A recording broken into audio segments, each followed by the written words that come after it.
KBR park చుట్టూ traffic సమస్యల పరిష్కారానికి జీహెచ్ఎంసీ చేపట్టిన ప్రతిష్టాత్మక గ్రేడ్ సెపరేటర్ కారిడార్ ప్రాజెక్టుకు ప్రారంభంలోనే బ్రేక్ పడింది. ఫ్లైఓవర్ నిర్మాణం కోసం కేబీఆర్ పార్క్ పర్యావరణ సున్నిత ప్రాంతంలో చెట్ల నరికివేతపై సుప్రీంకోర్టు స్టే విధించింది. ప్రాజెక్టు పనుల్లో భాగంగా చెట్ల తొలగింపును వ్యతిరేకిస్తూ సుప్రీంకోర్టును ఆశ్రయించారు పలువురు పర్యావరణవేత్తలు. ఇక ఈ కేసులో సీనియర్ న్యాయవాది కె వివేక్ రెడ్డి వాదనలు వినిపించగా దానికి సంబంధించి సుప్రీంకోర్టు స్టే విధించింది.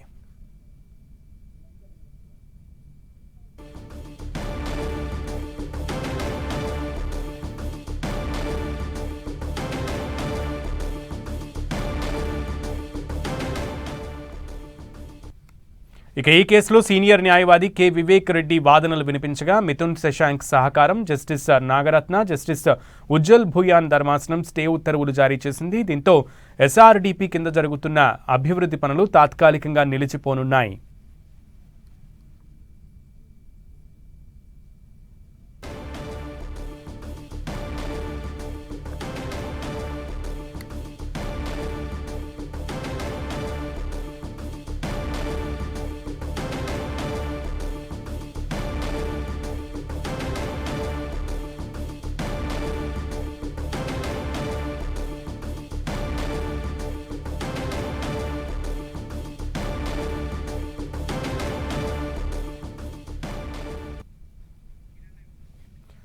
ఇదే అంశానికి సంబంధించి మరింత సమాచారం మా ప్రతినిధి కిరణ్ లైవ్ ద్వారా అందిస్తారు. కిరణ్,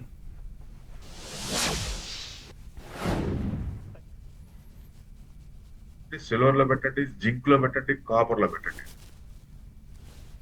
ఆ పనులకి బ్రేక్ పడినట్టుగా మనమైతే చెప్పుకోవాల్సి ఉంటుంది. ఓ పర్యావరణవేత్త ఇటు కేబీఆర్ పార్క్ చుట్టుపక్కల సంబంధించిన సెన్సిటివ్ జోన్లో కొన్ని చెట్ల నరికివేతకు సంబంధించి కూడా సుప్రీంకోర్టును ఆశ్రయించిన నేపథ్యంలో కూడా సుప్రీంకోర్టు ధర్మాసనం ఇటు పిటిషన్ దాఖలు చేసిన న్యాయవాదితో పాటు పలువురు న్యాయవాదుల వాదన విన్న తర్వాత సంబంధించి కూడా దీనికి స్టే విధించినట్టుగా చెప్పుకోవాల్సి ఉంటుంది. చాలా రాష్ట్ర ప్రభుత్వం చాలా ప్రతిష్టాత్మకంగా ఈ ప్రాజెక్టు చేపడుతున్నట్టుగా చెప్పుకోవాల్సి ఉంటుంది. సుమారుగా 1000 కోట్ల రూపాయలతో కూడా ఈ ప్రాజెక్టుకు కొద్ది రోజుల క్రితమే శ్రీకారం చుట్టిన పరిస్థితి. ప్రస్తుతానికైతే అటు కేబీఆర్ పార్క్ చుట్టుపక్కల సంబంధించి కూడా అటు చాలా సెన్సిటివ్ సంబంధించిన చెట్ల తొలగింపు కార్యక్రమం కూడా ఇటు ఎస్సిటీ పనులు చేస్తున్న ప్రాజెక్టు సంబంధించిన నిర్మాణ సంస్థ కూడా తొలగించే ప్రయత్నం చేస్తుంది. వాస్తవానికి కేబీఆర్ చుట్టుపక్కల సంబంధించి కూడా 30 నుంచి 40 మీటర్ల దూరం సంబంధించి కూడా చాలా సెన్సిటివ్ జోన్ లో ఉన్న చెట్లు చాలా సంఖ్యలో ఉన్నాయి. వాటికి సంబంధించి ఎలాంటి ప్రత్యామ్నాయ మార్గాలు చూపకుండా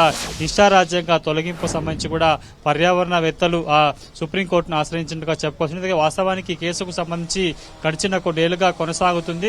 గత 2021 సంవత్సరంలోనే దీనికి సంబంధించి కూడా చట్టవిరుద్ధం అంటూ కూడా గతంలో పర్యావరణవేత్తలు సుప్రీంకోర్టును ఆశ్రయించిన పరిస్థితి. ప్రస్తుతానికైతే ఈ కేసుకు సంబంధించి కూడా వైపు ఎస్సిటీ పనులను చాలా వేగవంతం చేసేందుకు ప్రాజెక్టు సంబంధించిన సంస్థ కూడా ఇప్పటికే కొన్ని వందలాది సంబంధించిన చెట్లను నరికివేత కార్యక్రమానికి శ్రీకారం చుట్టింది. వీటితో పాటు చాలా చోట్ల కూడా చెట్లు తొలగింపు కార్యక్రమం సాగుతున్న వేళ తాజాగా పర్యావరణవేత్తలు ఇప్పటికే ఇటు కేబీఆర్ పార్క్ చుట్టుపక్కల సంబంధించి కూడా సెన్సిటివ్ జోన్ గా ఉన్న ప్రాంతంలో నిబంధనలకు విరుద్ధంగా ప్రాజెక్టు సంబంధించిన సంస్థ చెట్లను తొలగింపు చేస్తుందంటూ కూడా వారు సుప్రీంకోర్టును ఆశ్రయించిన నేపథ్యంలో ఇటు ఇరుపక్షాల వాదనల తర్వాత కూడా పనులకు తాత్కాలికంగా బ్రేక్ ఇచ్చినట్టుగా చెప్పుకోవాల్సి. ఎందుకంటే ఇది పనులకు సంబంధించి గతంలో కేబీఆర్ పార్క్ అండర్ గ్రౌండ్ కింద దీనికి సంబంధించిన మార్గం చేపట్టాలని చెప్పిన నేపథ్యంలో కొంత పర్యావరణ పనుల నేపథ్యంలో కూడా అడ్డంకులు ఏర్పడడంతో ప్రత్యామ్నాయంగా స్టీల్ బ్రిడ్జ్ నిర్మాణం చేసి చుట్టుపక్కల 7 వంతెనలు 7 అండర్ పాస్లను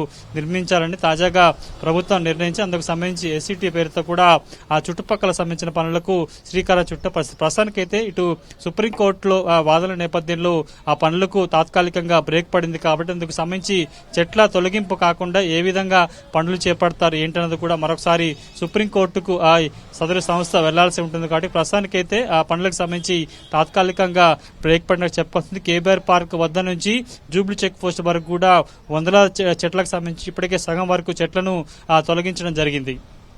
కిరణ్, అయితే ఈ విషయంలో పర్టికులర్గా ఇప్పటికే ఎస్ఆర్డీపీ పనుల్లో భాగంగా చాలా ప్రాంతాల్లో కేబీఆర్ పార్క్ చుట్టుప్రక్కల చాలా ప్రాంతాల్లో ఇప్పుడు డ్రెడ్జింగ్ పనులు జరిగిపోయినటువంటి పరిస్థితి ఉంది. చాలా వరకు రోడ్స్ అన్నీ కూడా రోడ్ వైడనింగ్ పనుల్లో భాగంగా విస్తరణకి ఇప్పటికే వేగంగా అడుగులు వేస్తున్న క్రమంలో మరి మొత్తం పూర్తిగా పనులు ఆగిపోయే అవకాశం ఉందా, లేదా చెట్ల నరికివేత ఒక్కటే ఆగిపోయే అవకాశం ఉందా? సునీల్, కేవలం హైదరాబాద్ నగరంలో ఎస్ఆర్డీబీ కింద వేరే చోట్ల పనులు జరుగుతున్నాయి, కానీ కేబీఆర్ పార్క్ చుట్టుపక్కల జరిగే పనులకు సంబంధించి కూడా ఎస్సిటీ ఆ పేరుతో కూడా ప్రస్తుతానికైతే నామకరణం చేశారు. ఆ ప్రాజెక్టుతో పనులు కొనసాగుతున్న పరిస్థితి. ప్రస్తుతానికైతే దీనికి సంబంధించి కొన్ని ప్రత్యామ్నాయ మార్గాలు చూడాల్సి ఉంటుంది. ఎందుకంటే ఆ కేబీఆర్ పార్క్ చుట్టూ 7 వంతెనలు, 7 అండర్ పాస్ నిర్మాణానికి సంబంధించి కూడా నిర్మాణం ఇటు పర్యావరణానికి విరుద్ధంగా సాగుతున్నట్టు కూడా గతంలో హైకోర్టులో పిల్ దాఖలు చేసిన పరిస్థితి కనిపిస్తుంది. కాబట్టి పూర్తి స్థాయిలో ప్రస్తుతం సుప్రీంకోర్టు వరకు ఈ విషయం వెళ్లడం ఇష్టారాజ్యంగా ఇటు సెన్సిటివ్ జోన్ లో ఉన్న వందలాది చెట్లను కూడా నరికివేసిన పరిస్థితి. కాబట్టి ప్రత్యామ్నాయ మార్గాలతో ఏ విధంగా వెళ్తుంది ఏంటన్నది కూడా మనం చూడాలి. Okay Kiran, thank you.